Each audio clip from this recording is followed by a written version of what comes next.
It's the Opperman Report. And now, here is investigator Ed Opperman. Okay, welcome to the Opperman Report. I'm your host, private investigator Ed Opperman. You can find me at Opperman Investigations and Digital Forensic Consulting, either through my website, emailrevealer.com, or you can just reach me at the email oppermaninvestigations@gmail.com. If you like our show, be sure and check out our Patreon. All the shows you can hear Monday to Friday on AM/FM radio, you can find on Patreon with the commercials cut out. So that's a great way to, if you don't want to miss a show. Also, our archives are on Spreaker.com. I do a live show there every Friday night, 8 p.m. And that's where we put up all the brand new podcast material goes up on Friday nights on Spreaker.com. And you can go there and find our guest today, noted author Andrew Lownie. Coming to us from the UK. He's been on the show at least once before, talking about the Mountbattens, the lives and loves of Dickie and Edwina Mountbatten. And since we have these new developments where a first-hand eyewitness survivor to Lord Mountbatten has come forward in the recent few months, we've invited Andrew Lownie to come back and give us all the updates. Mr. Lownie, are you there? Yes, I am. Delighted to speak to you again. And as you say, we've got this very exciting development. Arthur Smith, who lives in Australia, who's a man in his 50s, has actually gone public. One of the problems in the past is people are not prepared to go public. The two people I interviewed for my book, who are sort of well known now, but I couldn't use their names. But we've now got Arthur Smith. He's claiming to have been abused by Mountbatten when he was 11 years old. The case has been brought by a man called Kevin Winters, who's a very well-known lawyer in Belfast who specialises in these cases.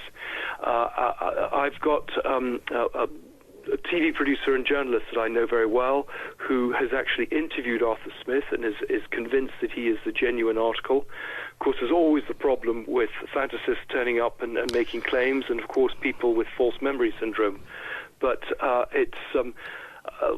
he's actually given testimonies and there have been affidavits by his sisters given many years ago, and this journalist Martin Bright has been basically trying to stand up his story and make links to real events. For example, he claims to have recognized Lord Mountbatten just after Lord Mountbatten was killed, and things appeared in the newspapers and on television. He was, we know, a resident of the Kincora home in Belfast, which is where many of the boys were taken to be abused.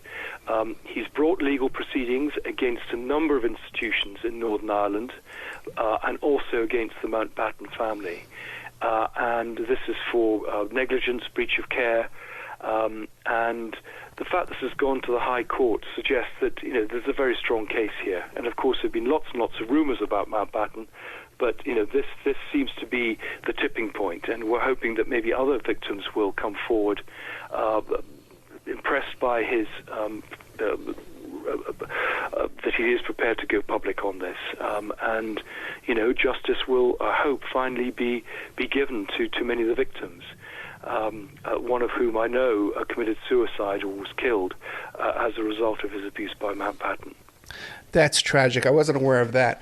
Before we get into this whole thing with Mountbatten and Arthur Smith, and this is excellent news to have this new witness come forward, why don't we remind the audience who is Andrew Lownie?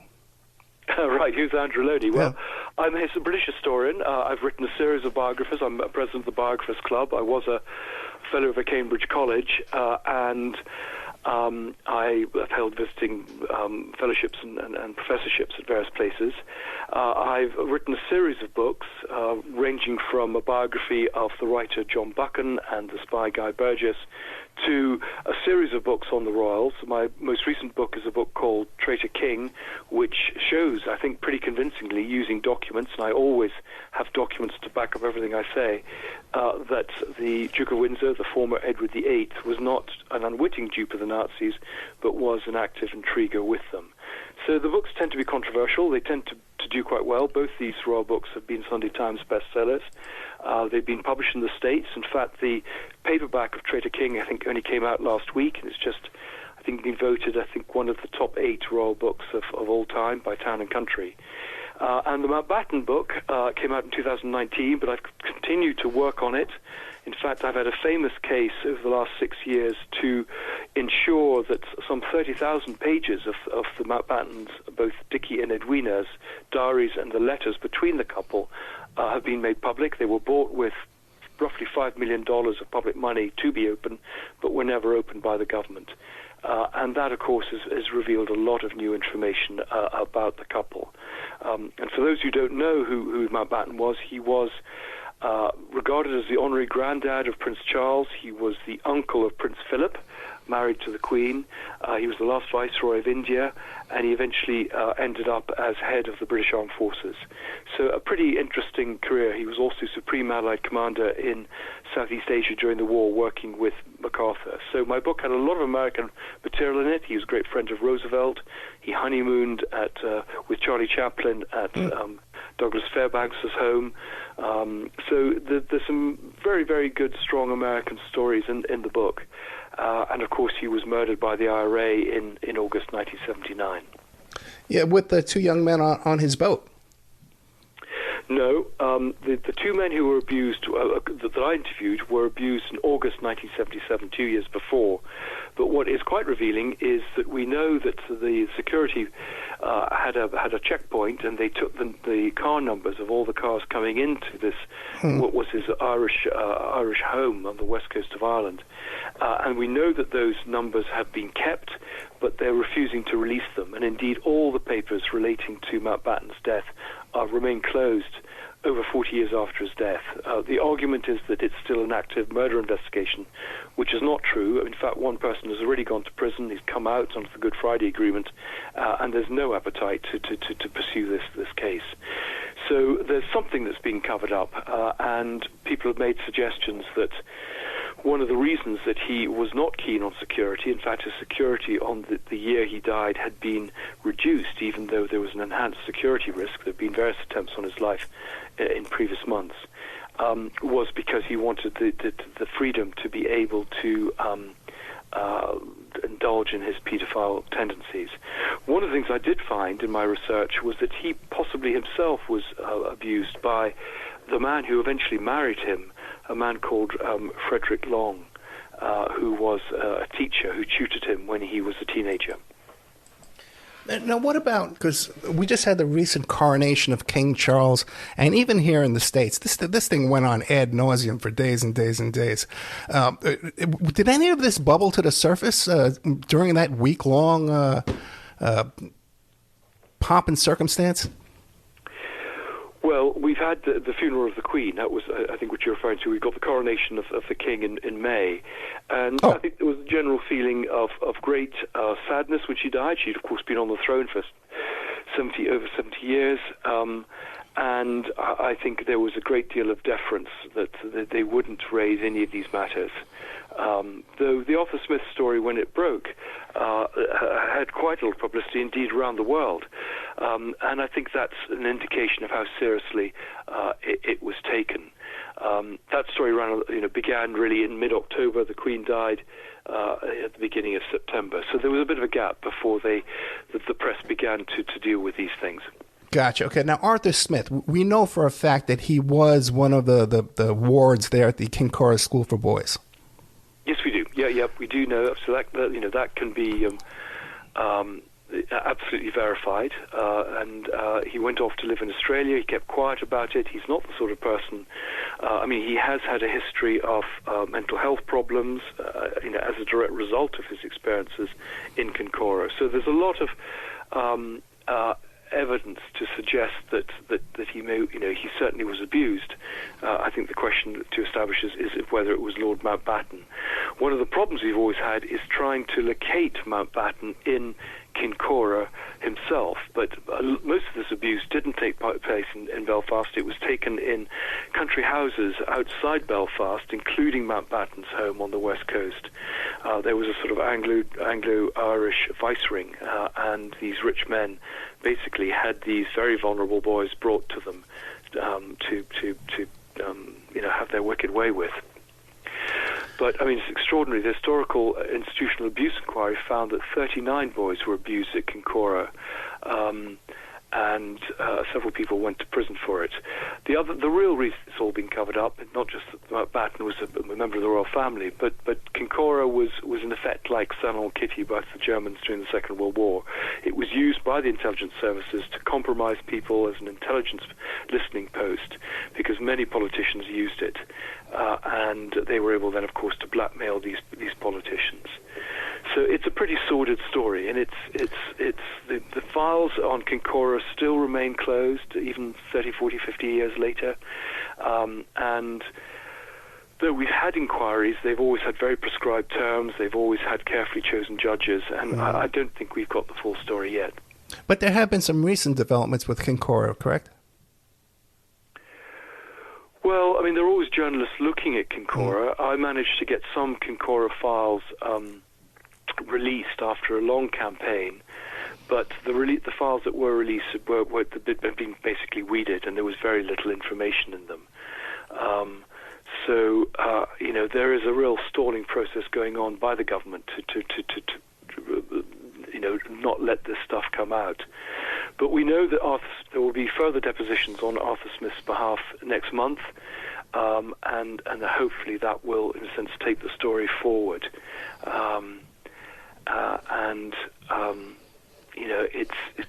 It's an ongoing story, which I hope you will want to continue to report on, because I think it's very important. There have been lots and lots of stories about Lord Mountbatten, who was in a position of terrific influence and power, and these victims have not until now really had a chance to have a voice in this whole story. Now this recent litigation with Arthur Smith, is this civil litigation or criminal investigation? It's civil. Civil, gotcha. Okay. And there is no statute of limitations for this kind of thing over there? Well, there are sometimes, and it's been one of the problems. Yeah. I know other people who've tried to bring cases, but I think this has clearly been waived here in this case, I think possibly because it is such a strong case.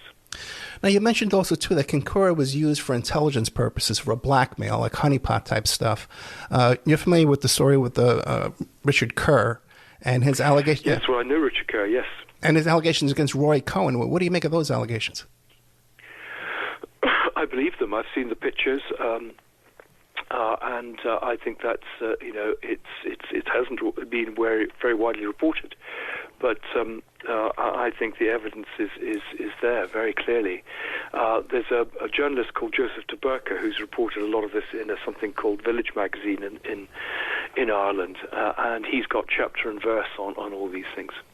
Yeah, and up till this very day, practically, we have Kevin Spacey, this American actor, Ghislaine Maxwell, Jeffrey Epstein, and their relationships with the royals. To this very day, there's no outrage over that? Well, I think there's still, a great deal of deference towards the royal family. I think there's a feeling that people don't want to know about paedophilia. They think these people are fantasists. They don't really want to address it because, of course, it raises huge issues.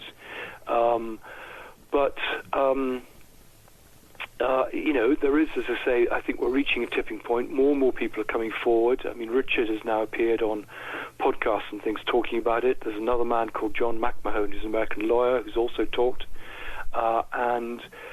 I think it's great that people are coming out talking more openly about these things, and hopefully that will force the authorities to have a proper investigation, which we haven't had up till now. Very, very true.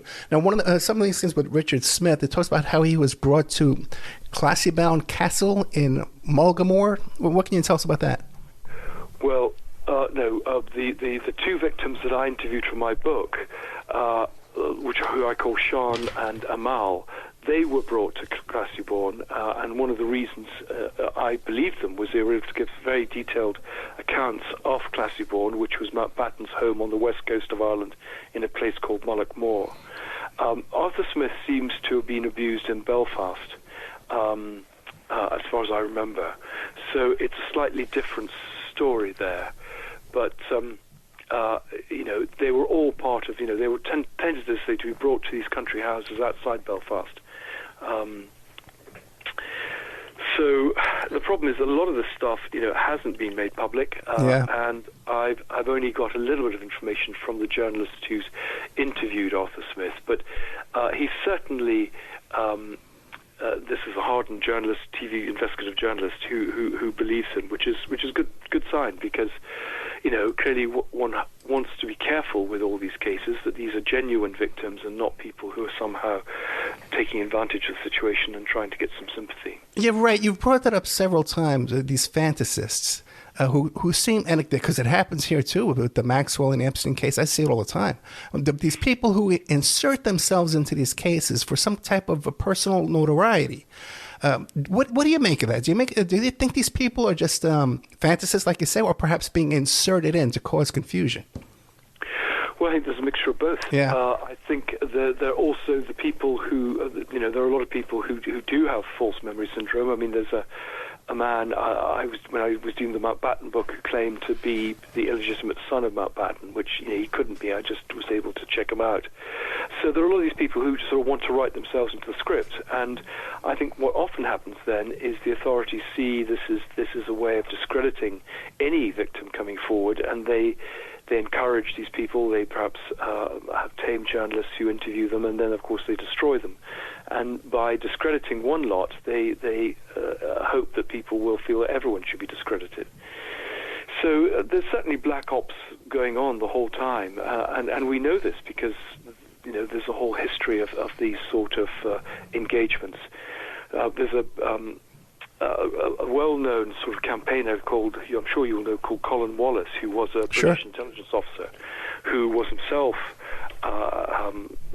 his own career was derailed. He was sacked, and he was involved in these black ops operations. And so, he's a very good person to explain how they operate.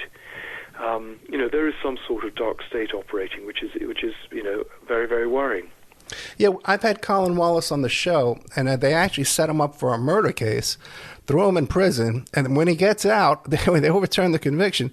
This guy hits the ground running, doesn't miss a beat, and he's back out there shedding a light on all this stuff. You got to really be impressed by someone like that. Yes, no, he's a very impressive man, and it's all, as you say, chapter and verse. He's been raising a lot of these issues, for 30 years now, and, writing to prime ministers. He's always got everything forensically documented. So these aren't vague allegations. These are very, very carefully investigated statements. And, he is an intelligence officer. I mean, he knows how these things work, and he makes his case. But, until we get, people in government who are prepared to face up to our history, which is not always very attractive, then these things will continue to be suppressed. Yeah, I think just if the average listener went back and found the Colin Wallace show we did, the Richard Kerr show, and the previous show with Andrew Lownie, I think the case has been made here well enough for most people to be convinced. Now, since this Arthur Smith has come forward, have you returned back to Sean and Amal and re-interviewed them? Well, in fact, the journalist who went to interview Arthur Smith is hoping that they will appear in a television program, and that's not been confirmed. But we're hoping that they will go public now that Arthur Smith has gone public and add their voice to his.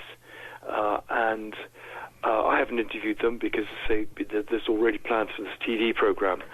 But and I've moved on to other subjects. I'm now doing a book on the Duke of York, Prince Andrew. So I'm still involved with these sort of scandalous sorts of events.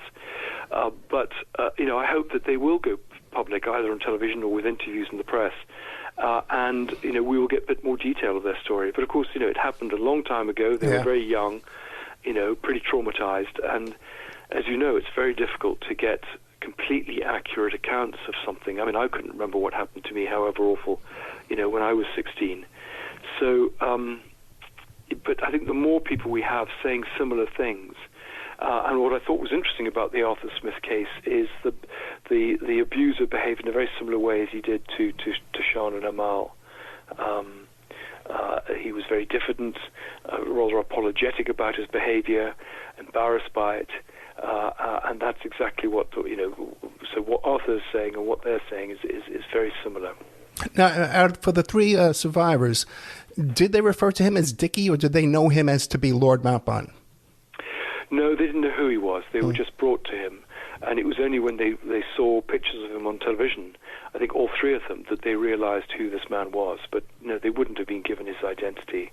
And of course, there's someone that I think Richard talks about a lot, and I'm sure you're aware of, Stephen Waring, who was also in the home with him, who was also abused, and who died in very mysterious circumstances on the Liverpool ferry between Ireland and Liverpool, and who was basically trying to escape from King Cora and the abuse he had suffered. Now, you mentioned you're working on a book on Prince Andrew. Is that going to be covering the same topics? Well, it's a full-scale biography, so it will cover his naval career, his time as a trade envoy, but it will clearly have to address his friendship with Epstein and Ghislaine. And Kevin Spacey, too, as well. It's another one. Well, exactly, yes. Yeah. So, yes, it will be reinvestigating some of this stuff. I mean, the royal family do seem to have these connections with people like Jimmy Savile and others who've gone to prison for their behavior. Yeah, it can't be more obvious that there's an obsession with this area. Well, I don't know if it's an obsession. I think they seem to be drawn in, whether through their consciously or unconsciously, into some of these circles. I think there's no doubt that Mountbatten was probably abused as a child, and certainly as an adult was an abuser. I think the evidence against Prince Andrew is much less clear-cut. I mean, we know that he sleeps with young girls, at 17, but that's not quite the same thing. So, I think these accusations of paedophilia are bandied around very generously, shall we say, with members of the royal family, but there's no evidence apart from Mountbatten that any of them were paedophiles. They have been very supportive of paedophiles. There's a famous case of Charles supporting a man called Peter Ball, but that may just be a misplaced sense of loyalty rather than anything else. Okay, that's interesting. Now, and you said, too, you're working on some other books here about combat frogmen. Tell us about that. No, these aren't my books. I mean, I wear two hats. I'm a writer, gotcha. and I'm also an agent for other people's books.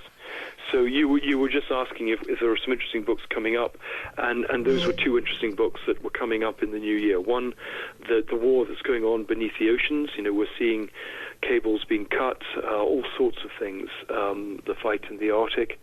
And then another book, which is an extraordinary story about a father and son who both independently kept a diary in Auschwitz. And the book, which is called The Boy Who Follows His Father into Auschwitz, which was an international bestseller around the world, is about to be brought out as a children's book. So I suppose they're trying to do what was done with The Boy in the Striped Pajamas. But, that will be a very important book, I think, in terms of Holocaust education. And reminding people of what happened. Gotcha, right, because you're a publisher as well. So I was a little confused there. And now, Trader... Yeah, I wear lots and lots of different hats. Yeah, well, thank God you have time for me. I really appreciate it.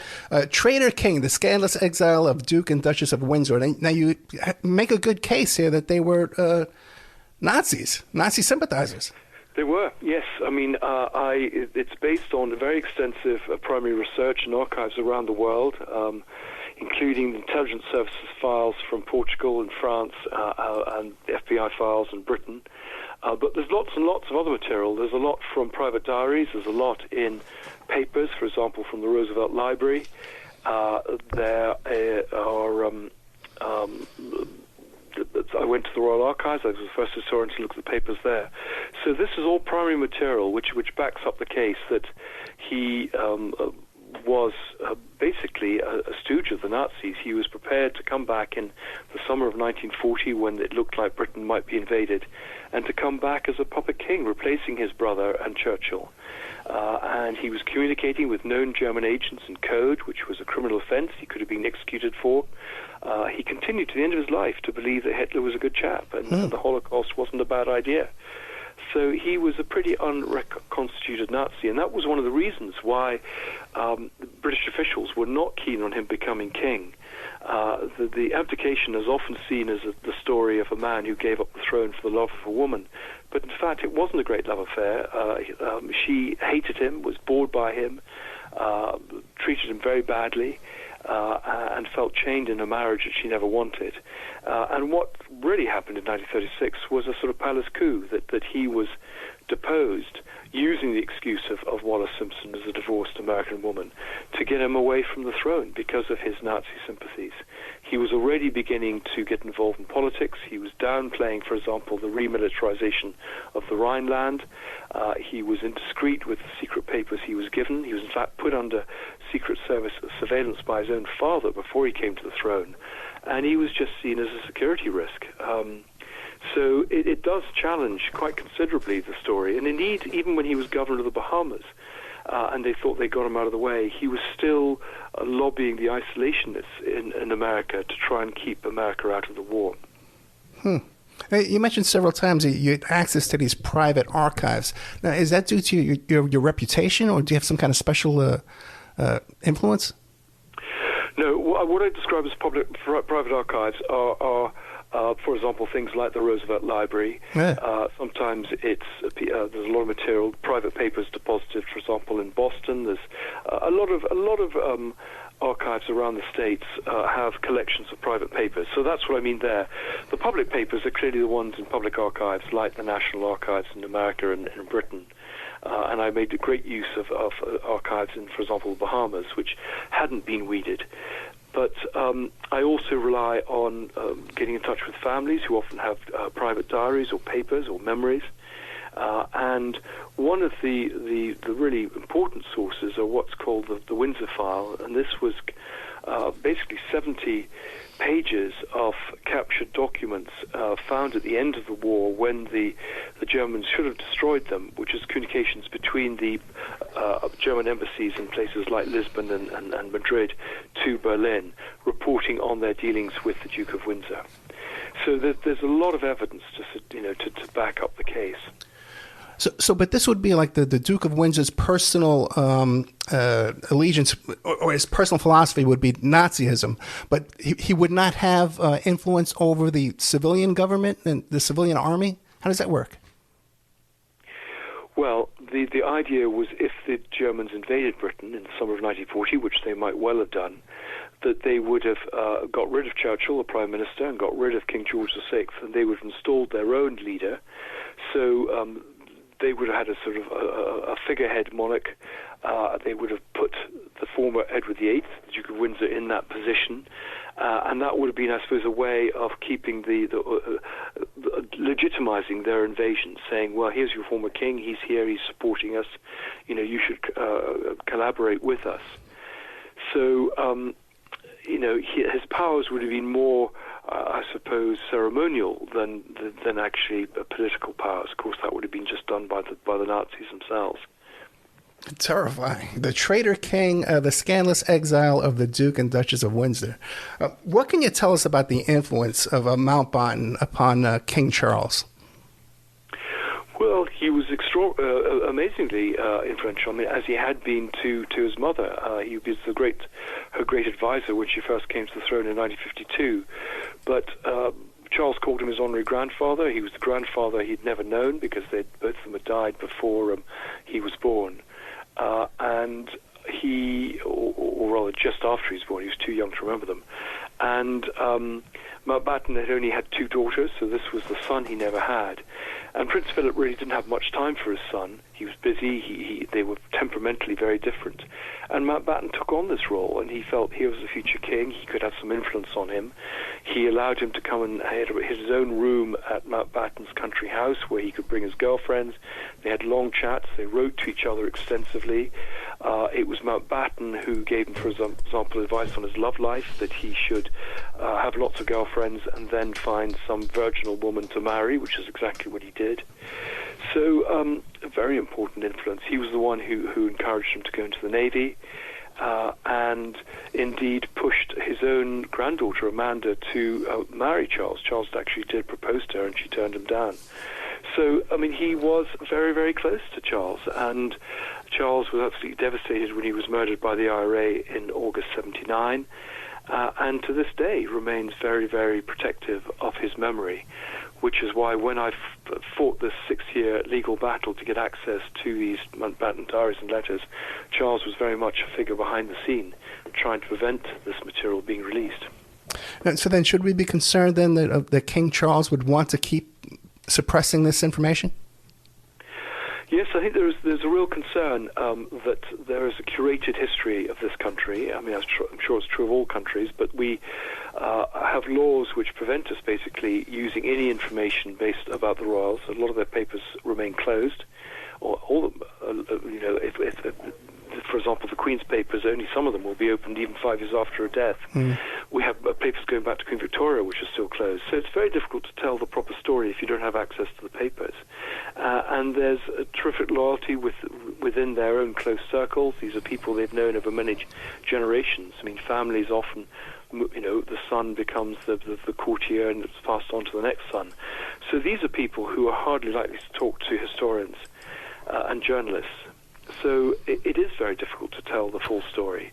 But, my own feeling is that there are always records somewhere that you can find which will support a slightly different version of events. And then what about the future, like with William and Harry? Any indication that they would object to this type of cover-up? No, I think, Harry is out of it, but William, I think, is very much believes in the same principle that these stories should be covered up.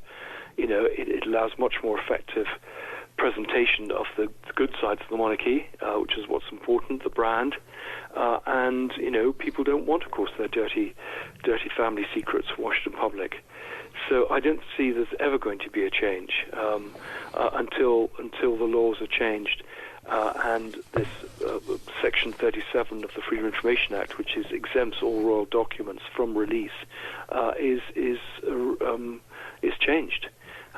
It's a real concern. Anyone trying to write about the royal family is doing so with both hands tied behind their back. Yeah. What about Andrew Lownie? Have you ever had any repercussions or any kind of threats or intimidation in your life? Well, I've not had intimidation, though if, you find I've been run over tomorrow, then clearly maybe something might have happened. But, I've certainly been isolated. The Traitor King initially didn't have reviews, even though my previous books have been top 10 bestsellers. They've been serialized in papers like The Times, front page stories in the Sunday Times. So the message certainly went out from tame historians that this wasn't a book to be covered. But in the end, these stories are covered, and there are clearly plenty of other countries in which books can be published. And in fact, Traitor King became a top 10 bestseller here, like the Mountbattens. And that shows that there is an interest in these stories, and that people are prepared, aren't prepared to be fed false information, which is what has often happened with royal biography. And back to the Arthur Smith litigation, are you confident that this will receive the kind of justice that he deserves? Well, it's I'm hopeful. I'm hopeful that but it all depends on the judges and all sorts of other things. The judicial system can be pretty haphazard, and it of course depends on the evidence. But I think there's a much stronger public appetite for these stories to be properly dealt with rather than brushed onto the carpet, and I hope that the judiciary will take that on board. But Richard Kerr has been pursuing his court case now, as you know, for many years, and there are always ways to shut down cases. And as you say, as I said before, the historical abuse inquiry had very prescribed elements to it, and it really didn't deal fully with the problem. It was a fudge, and I just hope that doesn't happen to Arthur Smith. Yeah, because the time is on their side. They can wear you down. The victims, the survivors get older and older. What about Kevin Winter? Have you been in touch with him? Yes, I talked to Kevin, and in fact I gave him some help with the case because I clearly was able to corroborate dates and when Mountbatten, for example, was at Classieborne and elsewhere when he was in Ireland. So that's helped in the presentation of their case because, of course, they need to be able to show that Mountbatten was in Ireland on the occasions when he's supposed to abuse these boys. He only spent a month there a year, so that's quite easy to do. But, of course, the boys wouldn't have known which month he was there. And the fact that their accounts do tally with the facts does suggest that they're telling the truth. Gotcha. And you mentioned, too, that Arthur Smith has a sister who provided some corroboration? Yes, as far as I remember, he has two sisters, or a sister and a brother, and they both signed affidavits many years ago when he gave them the story. So long before he decided to go public and to sue the various institutions that brought him up. So that's a good sign. It's not someone just suddenly coming up and deciding to try and make some money. It's someone who has a long history, identifiable of claiming this case, and did nothing about it beyond getting these affidavits from his sisters. And so, that all plays to the fact that he is pretty credible. Now, did he confide in his sisters at the time of the abuse, or how many years later?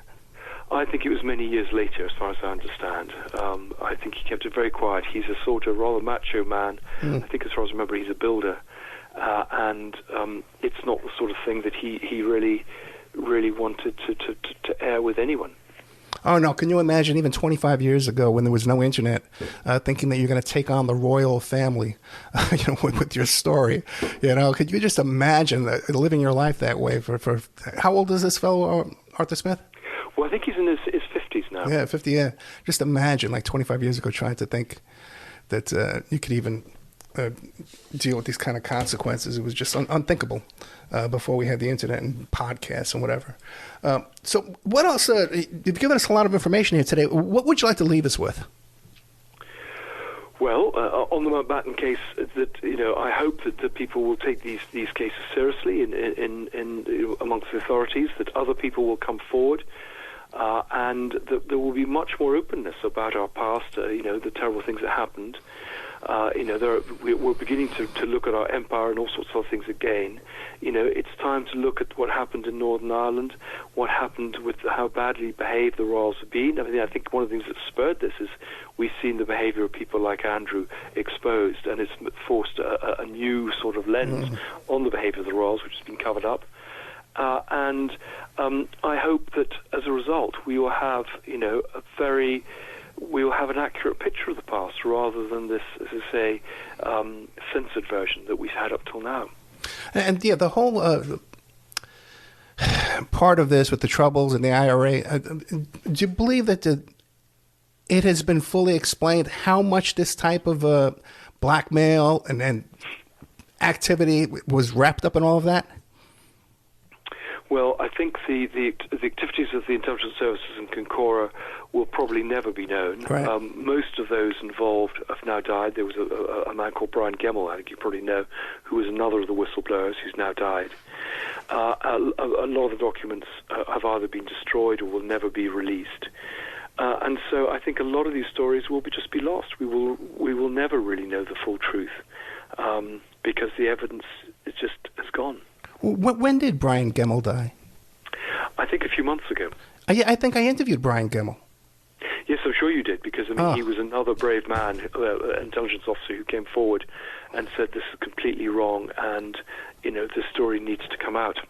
Yeah, I was just looking through repeats. I just saw that name. You've interviewed John McMahon as well, who's the American lawyer, because he has a very good story to tell about his experiences of being abused. I believe I have as well.